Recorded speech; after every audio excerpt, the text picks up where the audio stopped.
देखिए, सबसे बड़ा मुद्दा तो जनता का, वो कोई भी जात पात धर्म का हो, ये ग्रामीण क्षेत्र ज्यादा है इस विधानसभा में। तो सब सब किसान हैं, चाहे वो दलित हो, चाहे वो सवर्ण हो, चाहे वो अल्पसंख्यक हो, और यहाँ तक कि जो आधी आबादी है वो अभी भी कृषि पर निर्भर है। और पशुओं पे थोड़ा सा पशुपालन का भी काम ठीक है यहाँ पे। तो इस क्षेत्र में देखिए, जब हम लोग जाते हैं तो आज किसान जो है वो किसी जात पात धर्म का हो, वह पीड़ित है। वह ऐसा पीड़ित है, देखिए समय पे ना तो पानी मिलता है, ना समय पे खाद मिल रही है। खाद की स्थिति ये है तो वहां बिल्कुल मारम मार मची है, खाद तो है ही नहीं, और ब्लैक मार्केटिंग चल रही खाद की खूब। तो भारतीय जनता पार्टी खाद खाद और पानी देने में किसान को पूरी तरीके से विफल है। तो सबसे बड़ा मुद्दा तो यही है, इनसे किसान रुष्ट है। दूसरी बात, जो ये आवारा जानवर हैं, इनके लिए कि सरकार ने कहा कि हम गौशालाएं बनाएंगे, और वो गौशालाओं का जो चारा और जो पानी है तो ये भाजपा के लोग खाए जा रहे हैं। तो जानवर क्या खाए बेचारे, वहां जानवर तड़प के मर रहे हैं। तो वो मौका देख के गौशाला से भाग लेते हैं कि भाई मुक्ति मिले इस जेल से, तो वह बेचारे जाके किसानों की फसलें खाते हैं। ये स्थिति है भारतीय जनता पार्टी की सरकार में। आज रात दिन ऐसी सर्दी में इस समय अपनी फसलों को काट रहा है। देखिए, वो तो किसान शुरू से करता चला आया है और करता रहा है, लेकिन आपसे जब से भाजपा की सरकार आई है तो आवारा जानवर की जो समस्या बढ़ी है, इसमें तो किसान पे डबल बोझ पड़ गया है कि दिन में भी जागो, रात में भी जागो। अगर एक बार आवारा जानवरों का झुंड फसल पे आ गया तो पूरी फसल चौपट है, पूरी मेहनत बेकार गई, खाद पानी का पैसा बेकार गया। और किसान के पास यही एक स्रोत है, खेती के अलावा उसके पास क्या है? बेटा है तो नौकरी नहीं है, बेटी है तो शादी के लिए पैसा नहीं है, कहां से लाए? और देखिए, सरकार तो दावे कर रही है, कहां रोजगार दे पा रही है? कई सब विफल है, सब झूठ है इनका। राशन का जो रहा है कि राशन के नाम पर ये वोट लेने के लिए जो राशन मिल रहा है, कि उस राशन से जनता खुश नहीं है। भाई, सरकार दे रही कि आपको इतना राशन दे रहे हैं, आप हमको वोट देते रहो, लेकिन आप हमसे रोजगार ना मांगो, आप हमसे शिक्षा ना मांगो, आप हमसे अपना इलाज ना मांगो, बस आप ये राशन खाओ, आप जियो या मरो। तो किसान अन्नदाता है, किसान को आप क्या राशन दोगे? किसान तो खुद इतना राशन बांटता है।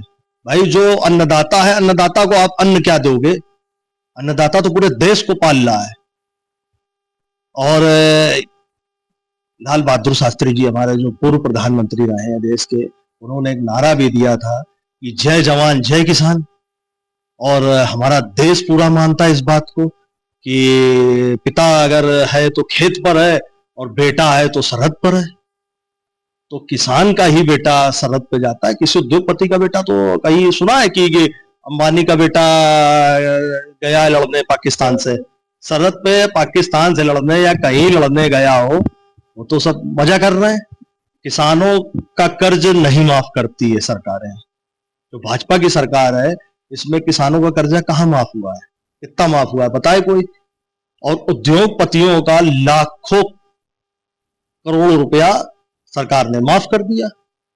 किसान पे अगर 10,000 का कर्जा है तो वसूली हो रही है, तहसील से लोग जा रहे हैं, किसान आत्महत्या करने पर मजबूर है।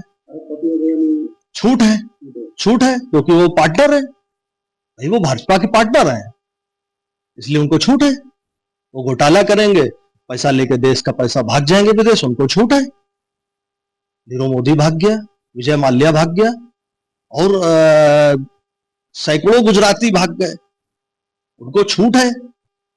यानी कितना रुपया सरकार का चला गया। तो गृह जनपद प्रधानमंत्री के से आते हैं। देखिए, प्रधानमंत्री के जनपद से आते हैं, लेकिन चोर चोर है, चाहे वो प्रधानमंत्री के क्षेत्र से आए और चाहे वो कहीं से आए। और जनता के लिए देखिए, सरकार बिल्कुल कोई भी काम करने में पूरी तरीके से विफल है, काम नहीं कर पा रही सरकार। जनता इनको नकार चुकी है। तो इस बार क्या लगता है 2027 में? 2027 में भारतीय जनता पार्टी का उत्तर प्रदेश से सुपड़ा साफ हो जाएगा। ये सीटों के लिए तरसेंगे, 50 के अंदर इनकी सीटें आएंगी इस बार। तो कहते 400 पार। 400 पार तो 24 में भी कह रहे थे, कितनी मिली? कई ज्योतिषी तो कह रहे थे कि, और कई महात्मा और कई बाबा ये कह रहे थे कि अगर इतनी सीटें 400 नहीं आई तो हम आत्मदाह कर लेंगे। कहाँ भाग गए वो? आत्मदाह किया क्या? ऐसा नहीं है, उनको तो नहीं कुछ। अरे सब बेकार की बातें हैं। 400 पार, 500 पार, और तो ये हवा हवाई सब हवाबाजी है। भाजपा एक माहौल बनाती है, हाँ कुछ चोरी करती है, अगर उस चोरी में सक्सेस हो गई तो 400 पार। लेकिन जब जनता का मन है नहीं है कि अब जनता तुमको नकार चुकी है तो कितनी चोरी करोगे? सबका वोट थोड़ी ना चुरा लोगे। बिहार में अभी भी सरकार बनी है। देखिए बिहार का जो राजनीतिक समीकरण है, हमसे बहुत से लोग पूछते हैं कि देखिए बिहार बदल गया, बिहार बदल गया। बिहार में अगर नीतीश कुमार आरजेडी के साथ खड़े हो जाते हैं तो अभी भाजपा की औकात पता चल जाती है कि भाजपा कितनी सीटें जीत रही है। और नीतीश कुमार आज भाजपा के साथ खड़े हैं तो भाजपा प्लस है। नीतीश कुमार जी अगर आरजेडी के साथ खड़े हो जाएंगे तो आरजेडी प्लस होती है। लेकिन ऐसा ना हो कि यदि उल्टा हो जाए कभी, कैसा? क्योंकि भाजपा प्लस में है। देखिए भाजपा, आप ये मैं लिख के दे सकता हूं, बिहार एक ऐसा राज्य है जहां भारतीय जनता पार्टी की सरकार अपने दम पे जीवन में नहीं बनने वाली। ये तो मरोड़ के भले कुछ साल 2 साल के लिए अपना मुख्यमंत्री बना ले, लेकिन बहुमत से इनको बहुमत कभी नहीं मिलेगा बिहार के अंदर। मैं ये दावा करता हूं, ये रहेंगे किसी न किसी के पीछे, चाहे ये रामविलास पासवान जी की पार्टी के पीछे चले, उनके बेटे को सीएम बना दे, या नीतीश कुमार जी के तो पीछे है ही खैर, लेकिन खुद का इनका सीएम जीवन में नहीं बन सकता, ये गारंटी है बिहार से।